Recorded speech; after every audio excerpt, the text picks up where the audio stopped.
but allow me to be a shining example of how one should act and how one should treat somebody who deserves respect. And Jim, I respect you. That's why you're going to help me teach all of these people about respect. And you're going to do this by telling them that I'm the best in the world. You know, I'm really glad that you didn't come out here to embarrass me. Because quite frankly, just being honest, man to man here, you've done a hell of a job making a jackass and embarrassing yourself the last several weeks on television.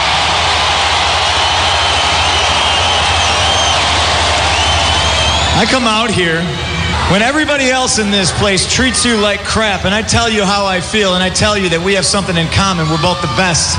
And you don't return it in kind. You treat me like these people treat me. Okay. Well, let's say I did come out here to embarrass you, because that's where we're at right now. I hope you understand the levity of the situation you're in. I hope you understand the gravity of the situation that you're in right now. What happens if I treat you with the same disrespect you're showing me? How about if I treat you the way I treated Mick Foley last night? What happens then, Jim? Who saves you? Who comes to your rescue? Oh, I know. Stone Cold! Stone Cold!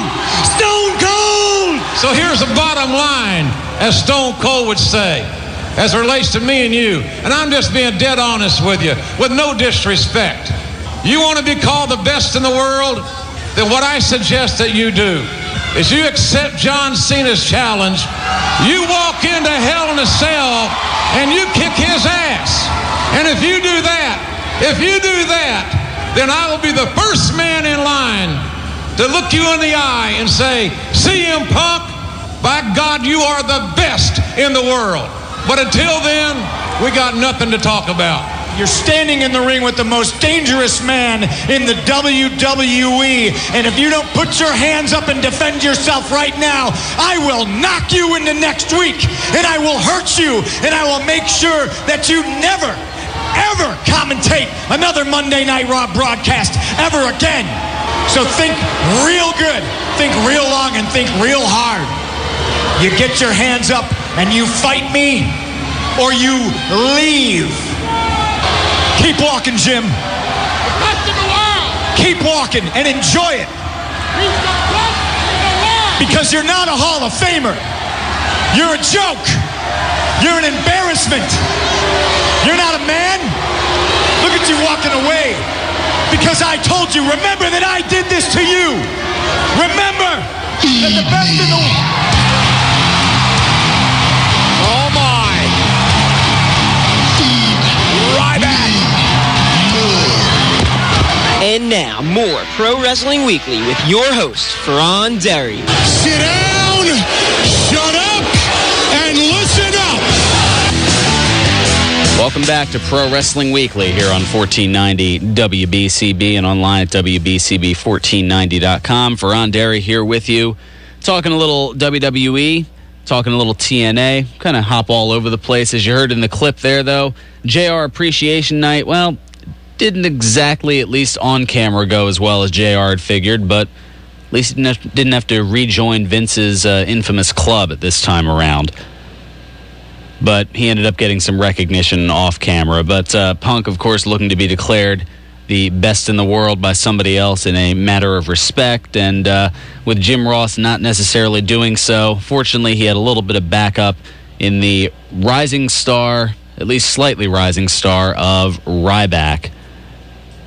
I don't know where they're going with Ryback. I see that obviously they need to create some new stars, and I know that's what a lot of us have been trumpeting for a long time, is that they need new stars, and maybe that's something that'll be addressed this Monday, as it was announced a little over 12 and a half hours ago, at least via text message. WWE announcing that Vince McMahon will be on Raw this Monday to deliver the State of the WWE address, I guess kind of playing off of the political elections and whatnot that are going on. The advertising for it questions whether McMahon will address the performance of AJ as general manager. It was sent, last night around midnight, and I don't know. Personally, I can sum up the state of WWE in 3 words: not very good. But there's already been some Facebook feedback on where exactly that's going to be going. Mike thinking that Vince is going to take over as GM for both shows, or at least getting rid of AJ. John chiming in, how great would it be if he just fired all the awful mid-carders the next day? We know the address was scripted, but we know the pink slips are real. And then, of course, well, Michael chiming in as well. You don't have to wait until Monday. I can tell you the state of the WWE today. It's boring. Too many shows, same wrestlers, dull feuds. Yeah, they're definitely guilty of overexposure. I mean, look at where we're at now versus 6 months ago. 6 months ago, you had, well, NXT was kind of an online-only thing. Same thing with Superstars. But the main televised program, you had 2 hours of Raw and 2 hours of SmackDown. Fast forward 6 months later, you've got 3 hours of Raw, 2 hours of SmackDown, an hour of main event, and a half hour of Saturday morning slam. So you've gone from 4 hours of programming in a week to 3, 5, 6, 6.5. That's an increase. Oh, yeah, there's wonderful math on my part. That's an increase of, goodness, what, 60%? Maybe a little more than that? I can do the calculations, I'm sure, during the break. But, yeah, going from 4 to 6.5, needless to say, it's quite a bit. It's definitely, it's a little more than a 50% increase. So, yeah, 62.5% increase. And needless to say, oversaturation at a time where you don't have a lot of stars, because how many of these stars have already kind of been viewed as somewhat less? I mean, we've seen that with various pushes that have been half-hearted, and then they've taken a bunch of losses and just lost whatever credibility they had. We've seen it with The Miz. We've seen it with Kofi Kingston. We've seen it with Jack Swagger isn't even on TV anymore. I mean, he's probably injured, but I mean, the fact that he was given the world title for a cup of coffee, and since then it's just been this backward downhill spiral that led to a team and slight feud with Dolph Ziggler, and since then we haven't seen that much of him. And then the characters that are kind of put in star positions. I mean, you've got Sheamus, who is basically trying to, I don't know, he's borrowing some of John Cena's happy-go-lucky attitude. And because he's not taking the Big Show seriously, fans aren't taking either of them seriously. And that's not a good thing. And then, of course, say what you will, Cena being off the program, or at least not being featured the last couple of weeks, you know, is he to blame for the ratings drop? Is it just the fact that 3 hours is too much on a weekly basis? I mean, it's one thing to do a special every few months or something like that, but is 3 hours too much? Should WWE contract Raw back to 2 hours? Should they nix a couple of programs? And if they do that, where are they going to get the revenue? I mean, these are the questions that we're, I'm sure, going to be debating and wondering if Vince is going to address this Monday on Raw when he delivers the State of the WWE address. Somebody else will be joining Raw as well this Monday. JBL, he'll be back to the show this coming Monday after having completed part of his task. Of course, he's looking to climb the 7 tallest mountains, or I guess the tallest mountain in each of the 7 continents in the world. And just recently, he was successful in scaling Mount Kilimanjaro. So, of course, this is all raising money for charity. A great thing that JBL's doing, even if he is a heel announcer. But he is set to be on Raw. At least WWE has announced that. So it'll be good to see JBL back for a little bit, and I'm sure he'll have plenty to say regarding his mountain climb, to say the least. Well, going back to changing gears to go to TNA for a little bit, of course, looking at the Bound for Glory lineup. So far, we've got 7 matches set for the card, a couple of them, of course, developing this past Thursday on Impact.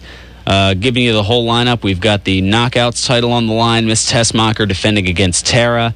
We've also got Samoa Joe. He's putting up the recently won TV title, since Devon, it looks like, isn't coming back, at least in the near future, against Magnus.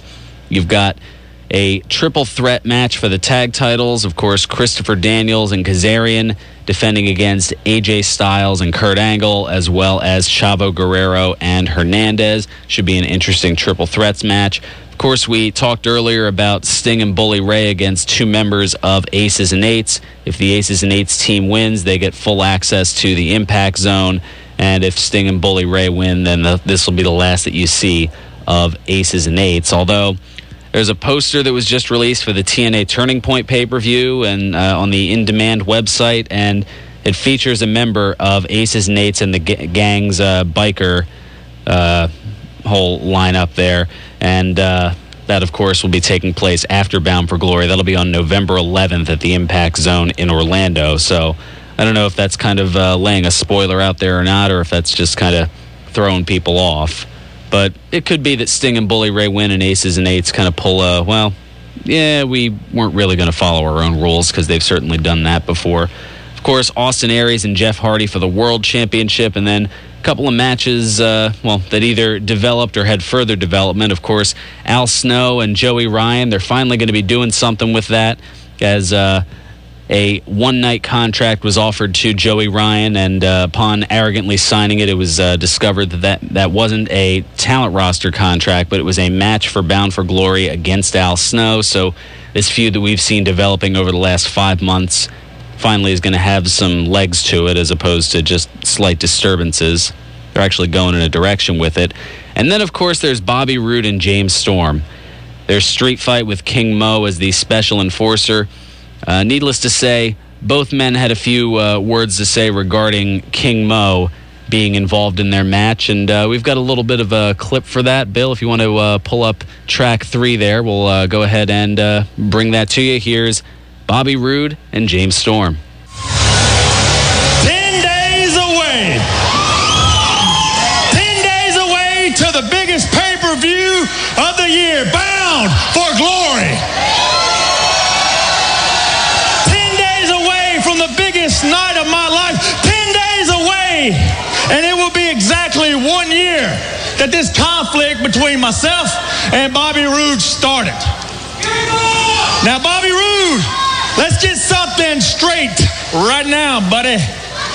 I'm not coming to Bound for Glory to prove that I'm a better wrestler, to prove that I'm a better fighter. I'm coming to prove to you that I am the better man. And now it seems that the general manager, Hulk Hogan, doesn't like his officials to be pushed around, so he inserted a special enforcer into this match. A man that is an MMA superstar, a man that is a Bellator fighter, a man that, hell, I just learned he's even a man at all. He's a king. Let me make myself perfectly clear. I don't give a damn about some Bellator fighter that goes by the name of King Mo. And quite frankly, James, either should you. You see, the only thing that should be on your mind right now is that in 10 days, you got to get in the ring with me. A man who you have never beaten. A man whose coattails you rode for 4 long years in a tag team. And a man who you have been blatantly jealous of your entire career.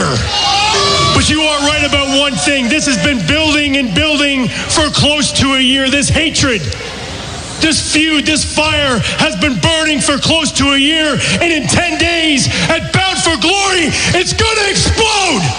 And we've proven over the last several weeks that there's not a man in this company that's been able to contain it. So Hogan's gone out and he's got King Mo as a special enforcer for our match. But make no bones about it, this isn't just a match. This will be a fight. This will be a fight, and I won't stop until I stand over your bloody carcass knowing that I have finally ended your career. This fight will be a bloodbath. And there's not a man on God's green earth that's going to stop me. So King Mo, I know you're in the building. And if you think that you're going to get on my way, you got another thing coming. Because this is my world. And I am the it factor of professional wrestling. And there's not a damn thing you're going to do to stop me at Bound for Glory. And then, of course, King Mo making an appearance and kind of putting Bobby Roode in his place a little bit. Of course, Roode trying to act a little bit tough and Mo shoving him on his backside. Of course, Bobby Roode getting a little mouthy and then goes into the ring and has a beer with Cowboy James Storm. Go figure. And we'll take care of our second bit of business. We'll get to Ron on the other side, more of your Facebook feedback as well, some more news and notes. I still have a Sean Diavari choking out a racist update. Should certainly be an interesting one. John Cena injury update coming as well. And, of course, a little bit of news on Jeff Hardy and his future with TNA. His contract's coming up soon.